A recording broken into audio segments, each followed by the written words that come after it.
This is a good list that I've put together, inspired by a couple of others and my own contribution, and I'd like to share this list with you. First, learning the power of purpose. A person who has purpose in their life, they have something to go for, some meaning. One writer described it, for some people it becomes a magnificent obsession. And for you and I, maybe it doesn't need to be that dramatic as a magnificent obsession. But it has to be something that does something to us, something that pulls us, especially into the future. You know, there are many influences on us. One is the influence of the past. Some people are always pulled back by the past. Some people are always pulled aside by the distractions. But here's what's powerful. If you have a list of high purpose in your life, it pulls you toward the future. And the more powerful the purpose is, the stronger it pulls. And here's the other great advantage if you have purpose for the future. It pulls you through all kinds of challenges and all kinds of difficulties. If you don't have these strong purposes for the future, it's easy to get swallowed by a bad day. It's easy to be almost annihilated by a poor month.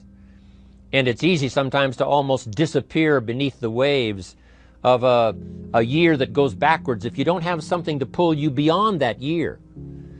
So if you want something to pull you through all kinds of challenges, all kinds of difficulties and things that come at you, you got to have something on out there beyond today, beyond next week, beyond next month, beyond this year, that pulls you into the future.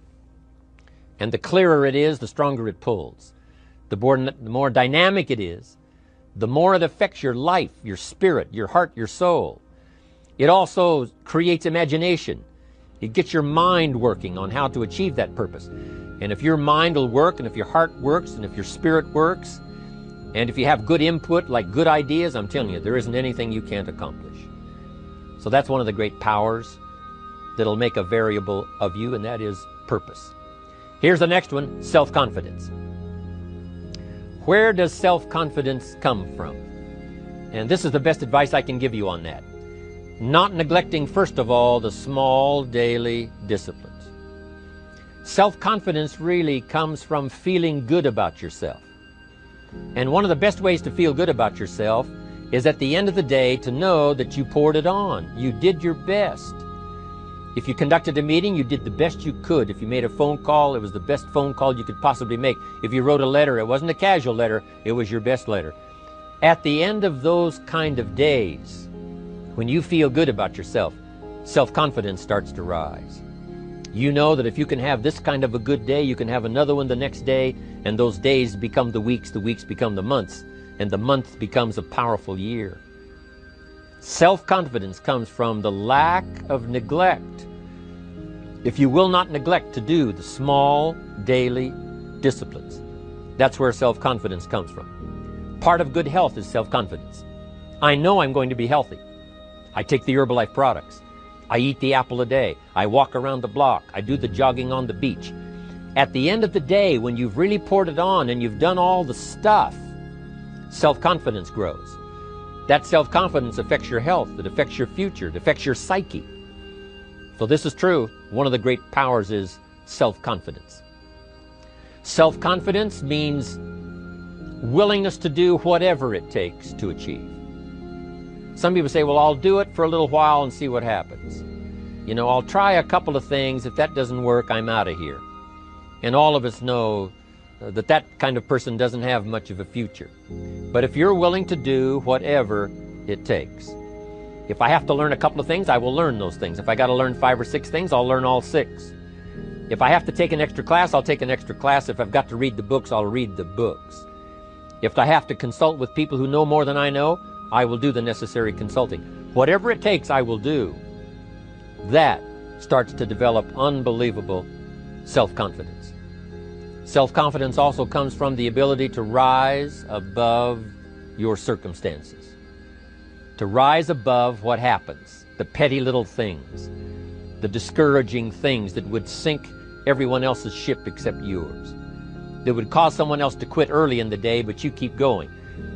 that kind of willingness to overcome all circumstances, whether it's the little challenges or the big challenges. If you're willing to do that, I promise you, this kind of power will work for you, and in you, the variable, it'll make a difference. The third on the list I had was enthusiasm. And here's what I wrote about enthusiasm. Enthusiasm that's powerful is mostly enthusiasm that is enthusiasm inside, 90%, 10% outside. We all know what the enthusiasm is like when somebody lets us see their enthusiasm, which is like the 90%, and only 10% of it is inside. But the enthusiasm that really affects people is not just being loud, but the enthusiasm that runs deep, the enthusiasm that comes from deep inside, created by self-confidence, created by purpose, created by genuine willingness to help other people. That kind of enthusiasm, knowing that you're going to get the job done, knowing you're going to affect people, knowing you're going to have testimonials flowing in from all kinds of directions. That kind of enthusiasm. A lot of it is quiet. A lot of it is unheard. And the 10% that's heard, it rings a bell. People call it genuine enthusiasm because they know that what you say in the outward display of your enthusiasm is only a small tip of the iceberg of the enthusiasm you feel inside that really motivates you to do the best job you can. Next on my list to help you become the powerful variable is expertise. Wanting to excel in all of the skills and settling for nothing less than an outstanding performance. If you're willing to be the best in your field, if you're willing to demand of yourself excellence in skills, to be the best that you can possibly be. In the training, do the best you possibly can. In doing a workshop, do the best you possibly can. Developing the skills of using your personality, developing the skills of language, developing the skills of influence, developing the skills of organizing. If you're willing to be an expert in all of the skills, Herbalife has the way for you to invest those skills and not only make a handsome living, not only make a lot of money, but if you would so desire and if it would be your purpose, a chance to make your fortune. Expertise, excellence in skills. Here was the next one on my list, making a powerful contribution to you, the variable, and that is preparation. Well prepared. And preparation, of course, involves a whole lot of things. A big share of our life is preparing, getting ready. When we go to the first grade in school, we're just preparing for the second grade. After we've finished 2 grades, the 2 grades prepare us for number 3. Sometimes it seems like a long, excruciating time. And the time will just seem like it'll never come when we can finally have the performance that we really want. But it takes time to prepare. It takes time to get ready. And the decisions you make in the preparation time, those are the decisions that last for a lifetime. Preparing to have a good day. It's that preparing, maybe the night before, maybe the couple of days before the day that you're going to put everything together.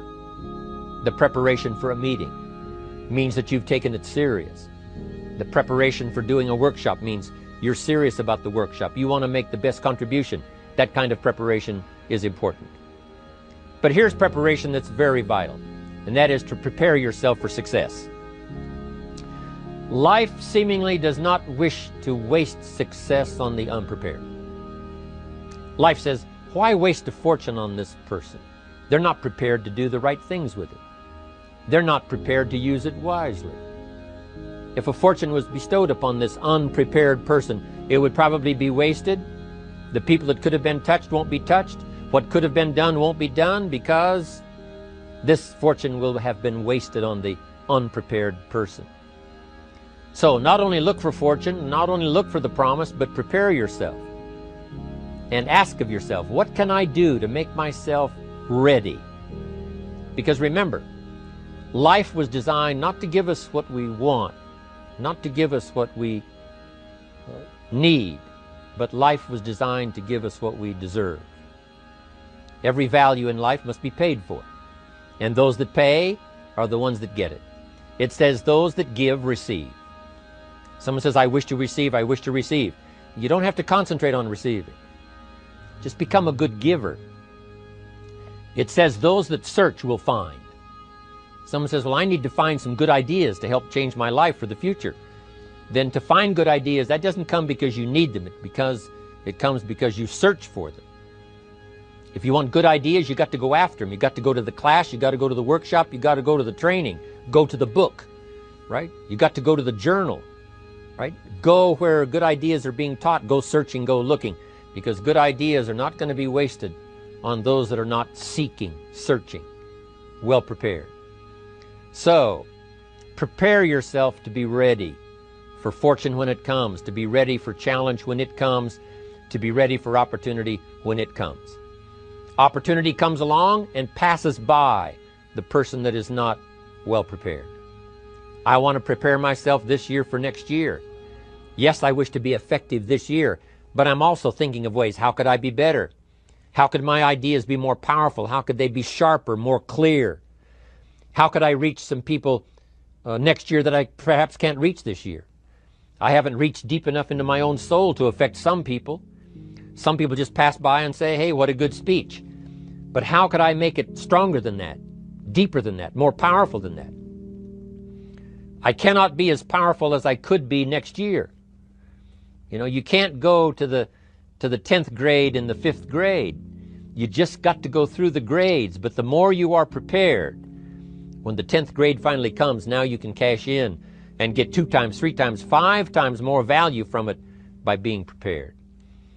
I want to do my best this year for Herbalife, but I also want to get ready for next year, 1999. And then when the year 2000 comes, at the turn of the century, I want to be well equipped by language, by instinct, by temperament, by personality, by influence, to really be valuable the year 2000, 2001, 2, 3, 4, 5. That's my goal. I'm sure it's your goal. Now here's the next one. There's great power in self-reliance. Self-reliance means you simply look mostly to yourself. It would be nice if someone just gave you this, gave you this, gave you this. It would be nice if everyone did their job exactly as they're supposed to do it. But here's what you've got to do. Primarily rely on yourself. Primarily say, I'm the person responsible. And I will learn the necessary skills so that I can help people learn their skills. If I need lots of people to do certain things to build my organization, that is what I must have. But I've got to be the final backstop. I've got to be the final one that people can rely on. So that if this is missed and this is missed, I can catch up. I can fill the gap. I can do the job. We have to do it when we conduct meetings. We have to do it when we conduct training. We have to do it when we're in a class of just a few. What someone might have missed, we're there to fill in. Self-reliance. Primarily, we're learning to count on yourself. So that you can do this, never complain and never explain. Here's the next key power, and that's image. There's many parts to image. The image that others see you as, the image you have with other people. And it's very important how other people see you. If they don't see you as a leader, chances are they won't pay attention. If they don't see you as being in control, chances are they won't have the trust. If they don't see you as knowing where you're going, what you want to accomplish, they probably won't follow. But if people can see you, if you have the image of someone that's in charge, in control of your life, your future, your destiny, in control of the situation, if they see that, that kind of image is powerful. It helps to win the day. It attracts other people. People want to be around people that are in control, that are powerful, but they know how to use their power. Influential, but they know how to use their influence. That kind of image is important. But here's a very important image, and that is your image of yourself. self.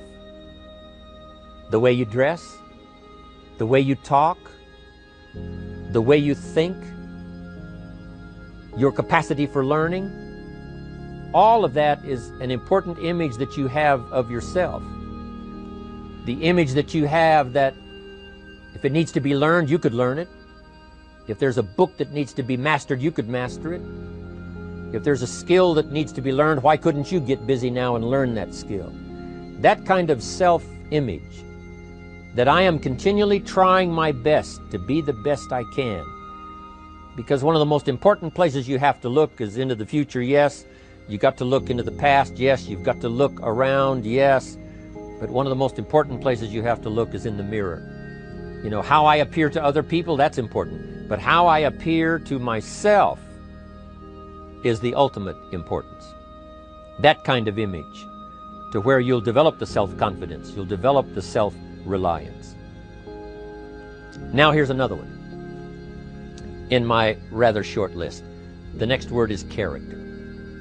Becoming a person of high values, a person of principles, a person of honesty, a person that earns respect. That kind of character. It took character when Mark started to put the marketing system together. How can we have a system that will build in the integrity, that people will know that if this happens, then this will happen. And if this goes wrong, here's the way to fix it. Unless you have the principles and the character and the integrity to put together a viable plan for a wide variety of people, then the system is not going to last very long. And I've been around long enough, and I'm sure you have been around long enough to see a lot of systems that got started, but they failed. And the reason is because they were not constructed with integrity. They were not constructed with character. They were not constructed with doing the right thing. They might have been constructed to take advantage.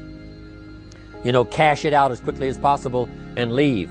Mark was involved when others took advantage of him all those years ago before Herbalife. When someone took advantage and didn't have the character, didn't have the principles, and didn't have the character to stay, the character to see it through, the character to do the right thing. So this is important, to develop the character within yourself, that people see you as honest, as fair, willing to do the right thing, willing to be helpful, but always willing to walk the center line, not to pass the line. When we come to an opportunity like Herbalife, especially multi-level network marketing, it is so dynamic, it is so powerful, and it is so possible in fortune making that sometimes people want to speed up the process by cutting the corners, by neglecting to do the right things, you know, to cheat a little here, you know, cross the line just a little bit, because then, you know, it'll grow faster and you can cash in quicker. Not necessary here. Doing Herbalife right will build your fortune longer and stronger than trying to cut the corners and not doing it right. If we'll have the integrity that Mark had when he started it, and keep perpetuating that we will do the right thing by the marketing system, the right thing by a distributor who has a customer and they take care of that customer belongs to that distributor. That kind of integrity in the marketing system, the kind of integrity we have among each other, the kind of character we have to rely on each other, because here's what we cannot do. We cannot do this by ourselves. Mark's got to count on me. I've got to count on Mark. We've got to count on the president's team. The president's team has to count on the chairman's club for advice and counsel. We have to count on the millionaire team, the tabulator team, the world team. We've got to count on the distributor. We've got to count on the distributor giving the right message to the potential customer. We've got to count on the distributor giving wise counsel to the new recruit, teaching them the right way, the Herbalife way, the principled way, the character way. Vitally important. Building and developing your own character. Now here's another one. It's called self-discipline. Self-discipline, all of us have a challenge with that. Because sometimes it's easy, and especially if you're working hard, doing the best you can, it's easy sometimes to let up and let it go. But remember, So many people, especially now that we're as big as we are around the world, are counting on what we do. At home office, they have to be careful. They have to be disciplined. It's easy for the person who ships the product from Herbalife says, oh, well, I'll wait until tomorrow to ship it. And then they go home and sleep like a baby. But the distributor who's waiting for that product doesn't sleep that night, or doesn't sleep when the product doesn't show on time. But if everybody will have the discipline to say, I will do the best job I can. I will make mistakes, of course, because we're all human, but I'll try to remedy those mistakes and do the best job I can. That kind of self-discipline that understands how important your part is in all of the functions that work. Coming to work on the set here, HBN, there's so many people that play a part. And each one of the parts that are played is necessary to put on the broadcast, make it viable, make it real, make it powerful. Any couple of them missing, and it would be a disaster. But all of it put together, and it works like a charm. Each person developing the self-discipline to do their part, do their job. Here's one more, and that is the power of extraordinary performance and demanding of yourself excellent results. This is so important. If you want to live extraordinary, you must do extraordinary. If you want an extraordinary income, you must do extraordinary things. If you want an extraordinary fortune, you must go with the demands of what it takes to have that fortune. Mark has made such a fortune, it's almost beyond comprehension what the numbers really are. But guess what he has the satisfaction of knowing? He earned it all. If he'd have been lax in the performance, Herbalife would not be here these 18 years later. Herbalife would have been a footnote in multi-level history. But because he performed year after year, the 3rd year and the 5th year, and the 7th year and the 10th year, and the 12th year and the 15th year, and now performing well in the 18th year, I'm telling you, that's what makes it such a viable fortune for Mark personally, of course, because he did the job. If we would ask of ourselves that kind of performance, and you've got to ask it of yourself. You know, I can't ask it of you. I would try to inspire you. I would try my best to share with you what it might taste like, what it's like to finally make your fortune. It happened for me. But here's what you must do. You must demand it of yourself. Society does not demand that you not have a heart attack. But if you want to escape having a heart attack, you must demand it of yourself. Society doesn't demand that you take Herbalife and improve your health. You have to demand it of yourself. Society doesn't demand that you jog around the block every morning. But if you want good health, you must demand it of yourself. Society doesn't demand that you read a couple of books a week and improve your intelligence and your knowledge. That you must demand of yourself. Society does not demand that you build a financial wall around your family nothing can get through. That's not a demand of society. But you must demand it, if you wish it, you must demand it of yourself. Society doesn't demand that you learn a list of 10 skills.